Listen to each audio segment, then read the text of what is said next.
In other words, because you are black, your ability to define yourself is limited in this. And passing for white frees you of that limitation. So she says, if that is true and you want to define who you are, then it might not be voluntary. Now, my interaction with some of these people is that they passing for white in order to what? Survive and have self-autonomy. Okay? Now let's look at the real world that makes you want to do that. And then let's think about those of us who can't if we wanted to. I mean, you think I'd get away with it? I go out and say, I'm passing for white. I don't think so. Self-determination of identity is not a right for us. It's not a right for us, but it's a privilege for white people. Right? So the effect of protecting whiteness at law was to devalue those who were not white by coercing them to deny their identity. So I straighten my hair, I whiten my skin, I cut off my nose, I fix my lips.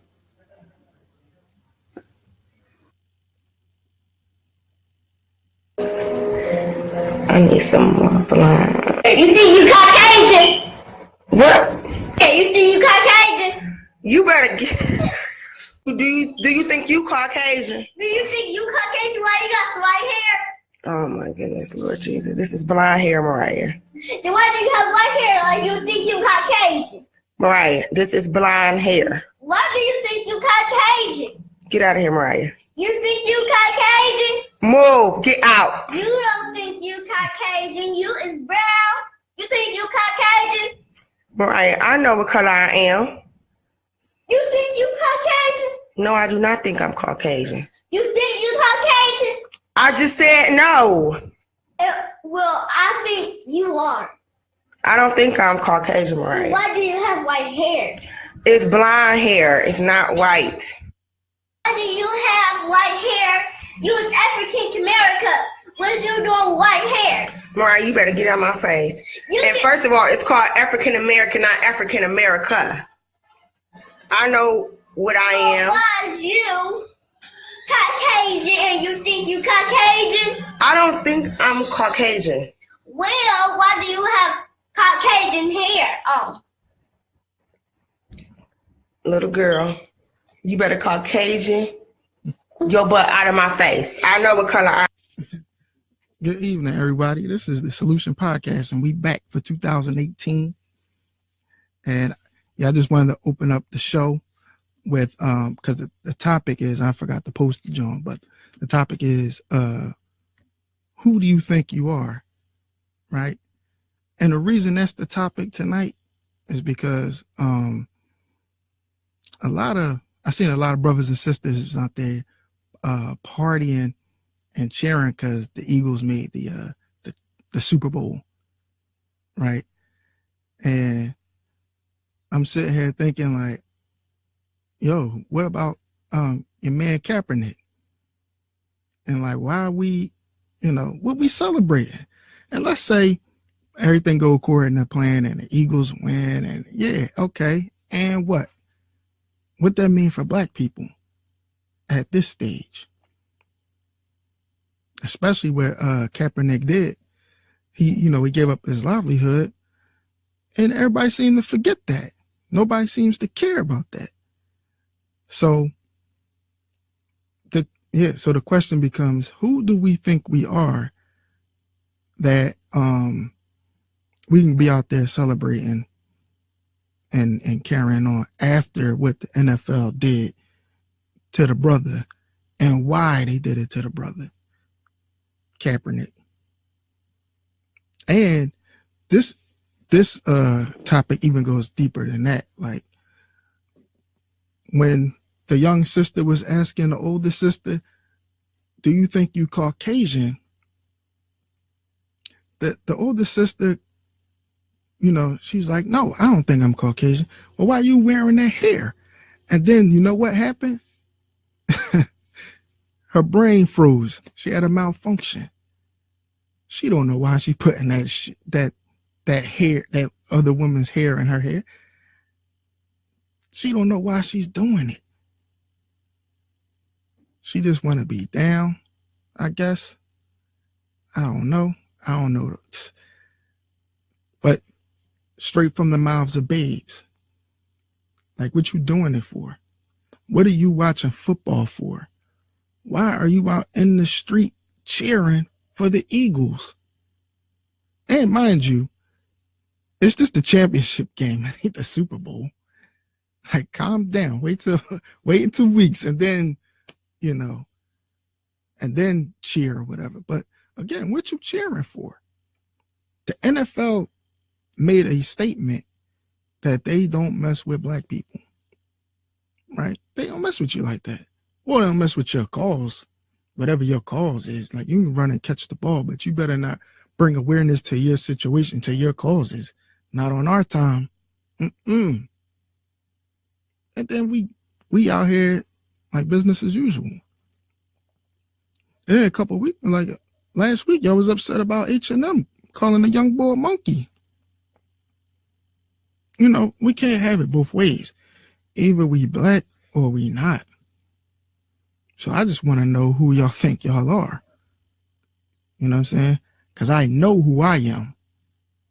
But obviously people are misunderstanding what this is all about, this life here in America. Right? Because it ain't about black people being racist.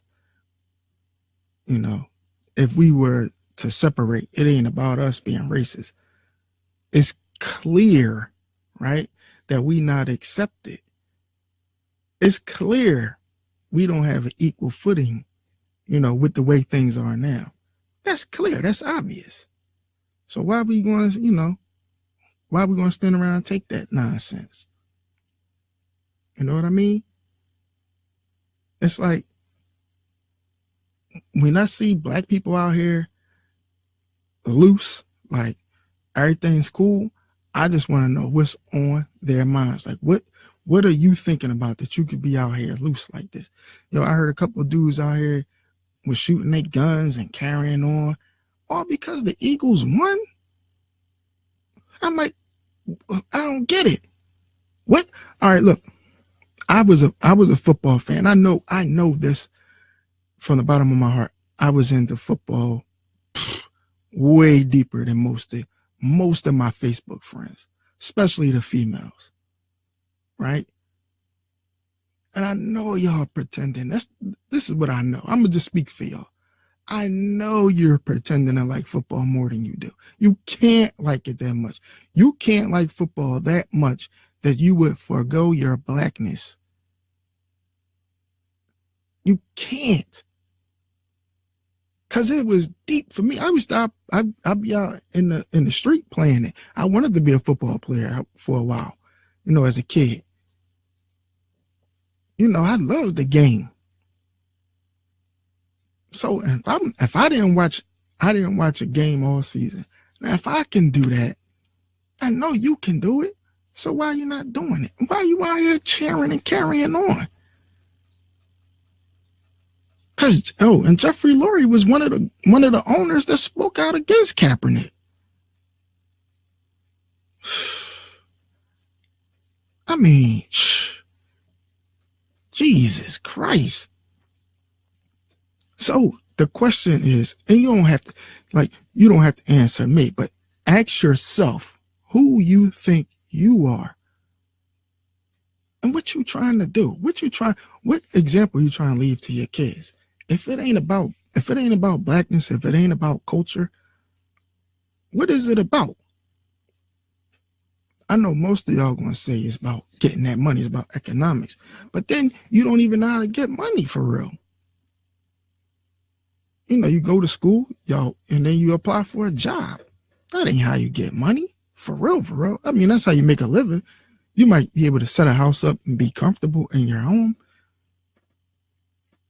but you ain't getting money. You're getting a paycheck. It's two different things. And then some people might have a little hustle on the side, doing this and doing that, doing hair, you know what I mean? That ain't getting money. That's making a living. So what do y'all think y'all doing in this country? Who do you like? What is your position on this side of the planet? Because the way I see it, we losing. You dig? We losing big time. And then y'all out here celebrating like we winning. And then I know some people don't make the correlation between the Eagles winning and blackness, right? Okay. Because it ain't that deep. It ain't that deep. All right. Because you want to stay in the shallow end. But it is that deep. It is. Because here's the thing that's deep. A man recognized that black people were getting gunned down in the street and weren't getting any justice. So he took a knee to bring awareness, right? And then the NFL and Jeffrey Lurie specifically spoke out against my man. Then they try to flip it, make it about the flag and the troops. And on some real shit, fuck the troops. Yo, that's the one thing that burned me up. Yo, man, fuck the troops. They signed up for this shit. It ain't no draft. You know what I'm saying? They signed up. And what you think the troops going to do when they tell the troops to come into the black neighborhood and lock all y'all up in concentration camps or something like that? Like, even the black ones, just like the black police officers, ain't nobody on your side. Ain't nobody on your side. And my question is, why you not even on your own side? You know? You not... It's ridiculous. It's ridiculous out here. Like, y'all out here singing and dancing and like, yo, we made it. Yo, we won. We ain't win shit.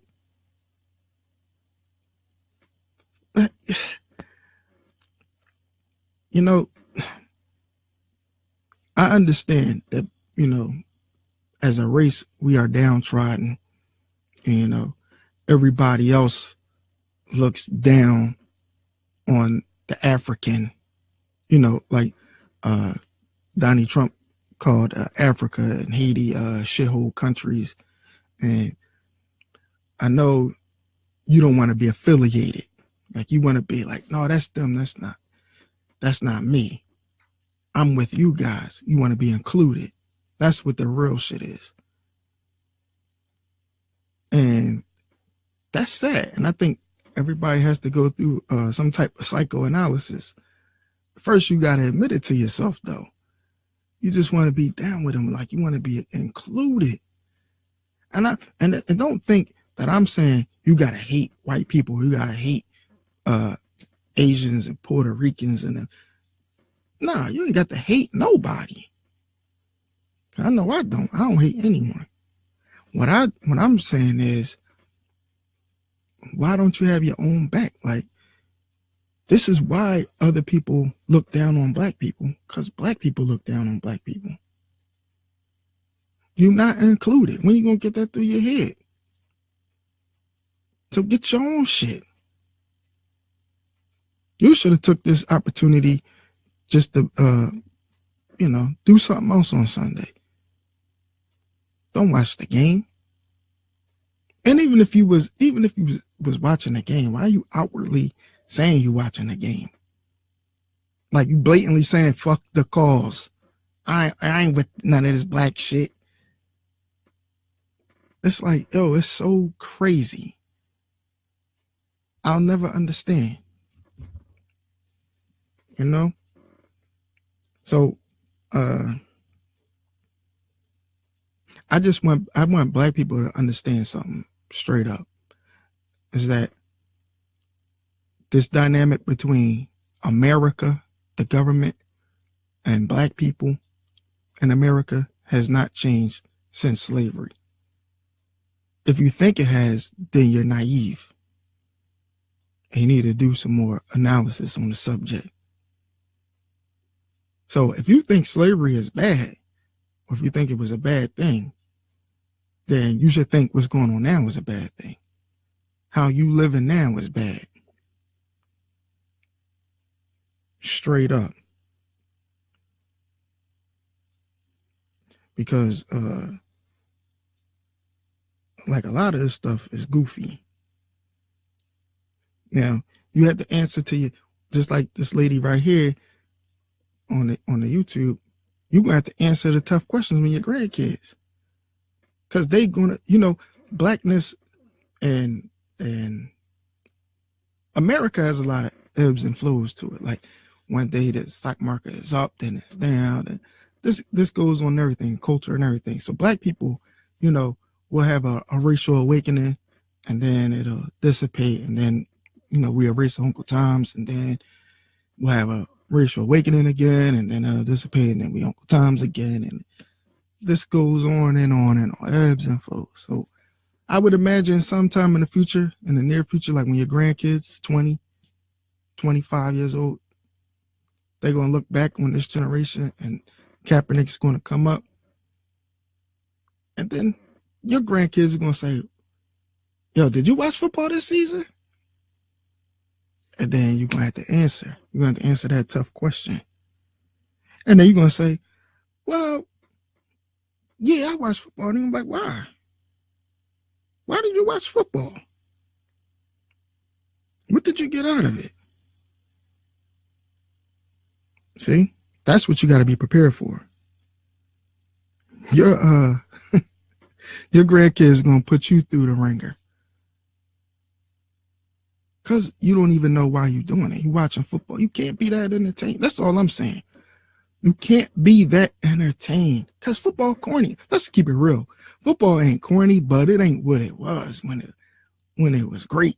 When it was a great game. You'll be in, like nowadays, it'd be like 3rd and 6. A nigga dropped the fucking ball in the playoffs. And you got one job. And it's the playoffs. So in other words, the football players, they ain't even really taking the game seriously. I seen dudes get blown out and they be laughing with the opposing teams like, yeah, y'all got us. See, that's not, the passion ain't there. See, I like, if a dude lose the playoffs, like when Walter Payton retired and we lost to the Redskins in 1987, my man was sitting on that bench crying. Because he really wanted to win that game. He knew this was the last game. He was crying. When's the last time you seen a bull cry because he lost in the playoffs? I said, nobody cares. And then y'all giving up your blackness for this game that the players don't even really care about. And then, a couple of friends of mine was saying how they didn't want to boycott the NFL because it was still black players. But here's the thing. The players are still going to get paid. If nobody showed up, they got a contract. And the owners, guess what they got to do? They got to fork over that dough. They under contract to get paid. See, all we was going to do by not watching football, we're just going to let them know, we're going to put the squeeze on their pockets just a little bit. Just a little bit. And that would have sent a signal to H&M. Before H&M would have said, yo, put that monkey sweatshirt out. They would have thought twice, like, ho. How are black people going to view this? But, you let the NFL shit slide. You know what you just did? It's like in prison. You know what you just did? You gave up your cookies. You gave up your snacks. Guess what? Now everybody going to come at you. The gig is up. They know you ain't got no fight. Yeah, you ain't got no fight. You gave up. You want to be down. You want to be included so bad.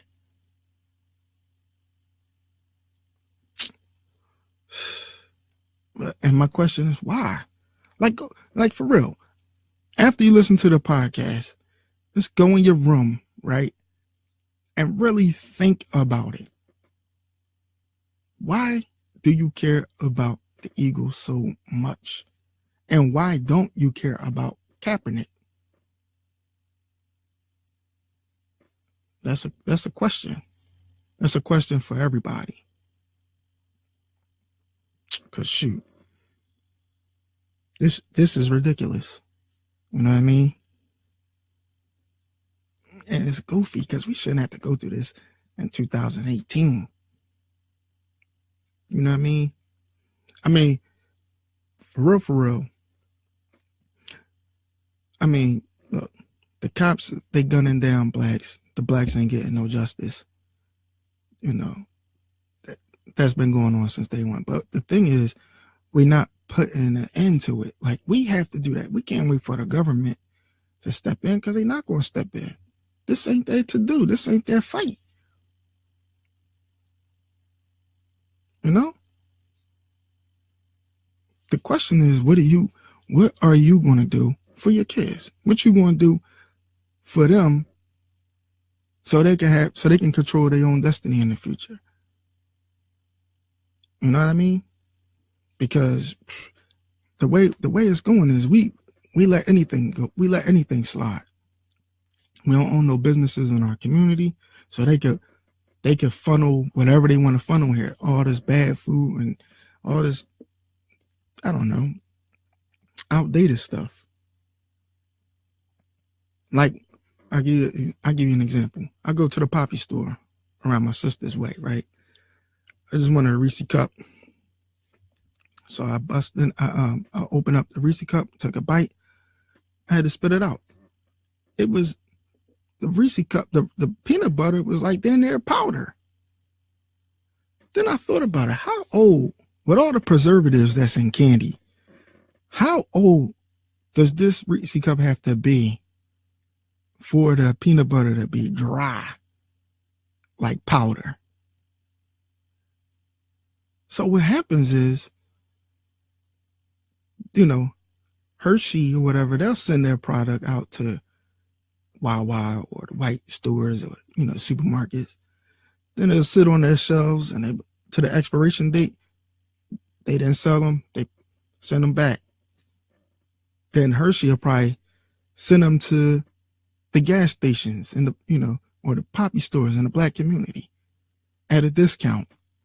Poppy say, fuck it, I'll buy them. It's at a discount. And then he sell them to us in our community. So, if we not gonna move Poppy out the neighborhood, we damn sure gotta check him about the shit he be selling in the stores. He'll say, well, the expiration date, blah, blah, blah, blah, blah. Come on, dude. It's deeper than the expiration date. You know where you getting this candy's coming from. You know what's going on. But see, that's how they do us. And then, not only that, I had these conversations with my friends about how they nickel and dime the black community. If you really think about it, we probably pay more in taxes and fees than anybody else. You know what I mean? You go to the store, this bill is X amount of dollars. But if you was in the white community, it'd be less, like you pay less for gas in white communities. You know what I mean? And then if you do pay for cheap stuff in the black community, it's really, really cheap. Meaning they selling you some old shit past the expiration date. So they send it back to her, like Wawa or whatever, or Acme, they'll send that shit back to Hershey. Hershey will unwrap it, pack it into a new package, stamp it with another expiration date, and then send it to Poppy. And Poppy sells it to you. All this happens because we don't control our own destiny. And they know niggas is going to spend the money. You know, y'all gonna buy the shit.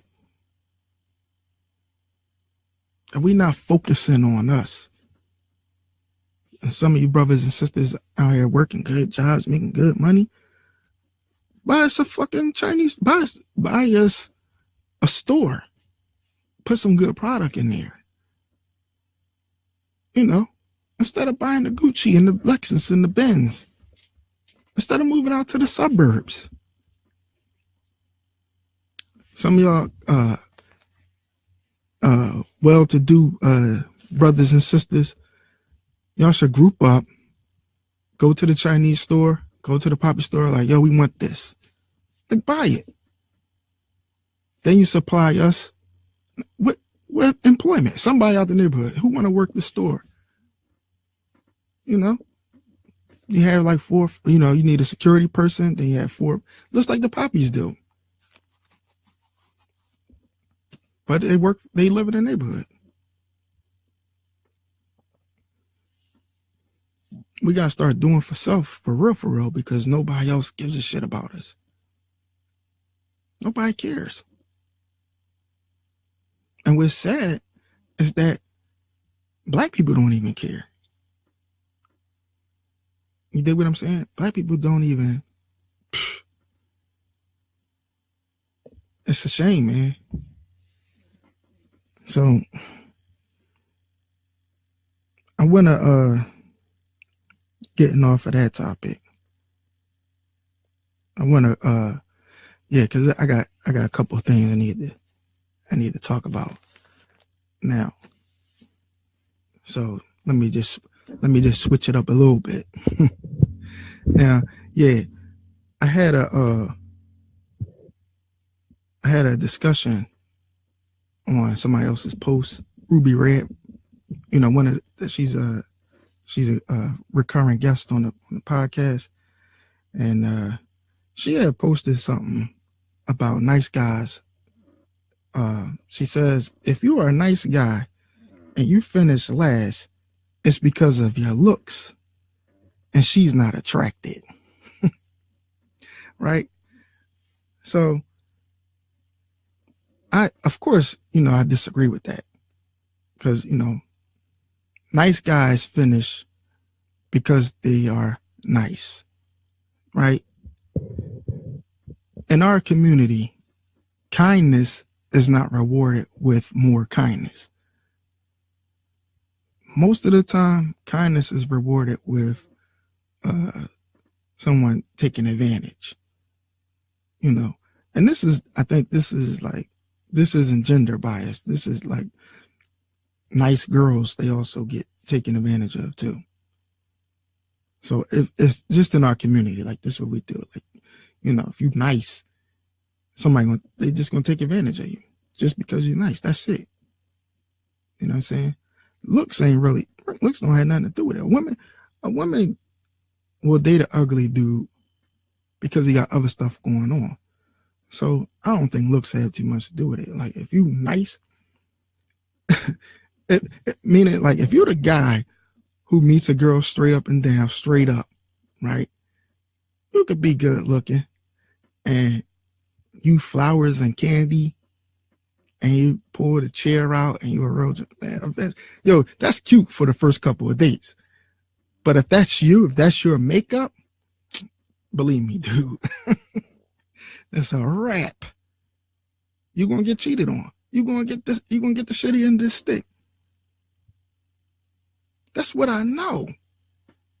And I really can't go into details how I know. But believe me, I've seen it enough that I know. Now, one, I think women have to understand that, yes, y'all do take advantage of nice guys. Like, stop frauding. And dudes, y'all have to realize y'all take advantage of nice girls too. You know, we all admit it. Somebody's sweet, he a Vic. You're gonna take him for bad. That's one thing that gotta stop in our community. Like, if we can't be nice to each other, then why we expect other people to be nice to us? In our community, the black man will finish in very last place. You know what I mean? Like, you say, if somebody's offering, like, I don't know, anything, like, you know how it is when certain blacks be on the job and they boss is sweet. You tend to call out more. You come in late, you half step on the job. You know how I go. It's like, yo, that's why the white man put the foot on your neck to make you work harder. Think about how the Negro was back in the day when you weren't allowed to be on TV. So the people who were on TV were extra special. Now, once the foot is off your neck and you have access, black people ain't putting it together like they used to. The music that comes out is trash. The jokes they tell on